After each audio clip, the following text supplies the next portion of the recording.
আসসালামু আলাইকুম। প্রিয় নোয়াখালী, সেনবাগ ও সোনাইমুড়িবাসী।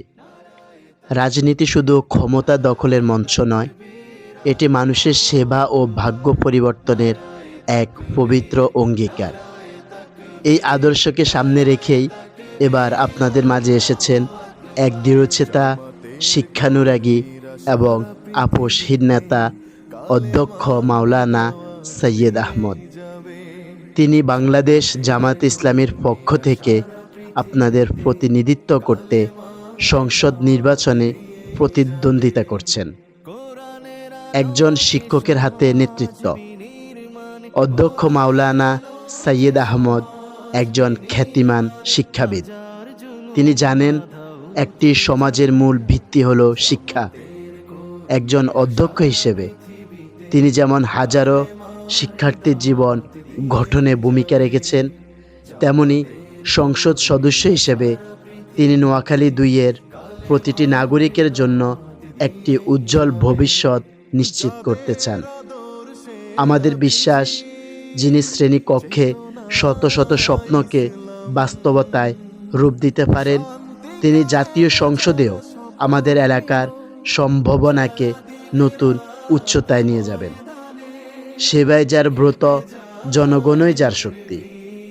মাওলানা সৈয়দ আহমদ দীর্ঘদিন ধরে এলাকার মানুষের সুখে দুঃখে পাশে আছেন। তিনি কেবল প্রতিশ্রুতি দেন না, তিনি কাজে বিশ্বাসী। দুর্নীতিমুক্ত সমাজ তার মূল অঙ্গীকার হলো স্থানীয় সরকার থেকে শুরু করে সর্বস্তরে স্বচ্ছতা ও জবাবদিহিতা নিশ্চিত করা। শিক্ষার মান উন্নয়ন, এলাকার স্কুল, কলেজ ও মাদ্রাসার অবকাঠামো এবং শিক্ষার মান উন্নয়নে তিনি বিশেষ মনোযোগ দেবেন। কর্মসংস্থান সৃষ্টি, তরুণদের জন্য নতুন কর্মসংস্থান তৈরি এবং কুটির শিল্পে বিকাশে তিনি কাজ করতে বদ্ধপরিকর। ন্যায্য বিচার ও সুশাসন, দলমত নির্বিশেষে সকলের জন্য সমান সুযোগ এবং সুশাসন প্রতিষ্ঠা করাই তার লক্ষ্য। পরিবর্তনের ডাকে সাড়া দিন। আপনারা হয়তো হতাশ হয়েছেন, বারংবার জনপ্রতিনিধি পরিবর্তন করেও কাঙ্ক্ষিত উন্নয়ন পাননি। এবার আর নয়।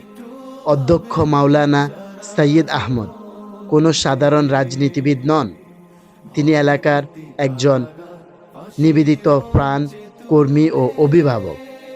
আসুন আমরা সকলে মিলে পরিবর্তনের এই সুযোগকে কাজে লাগাই।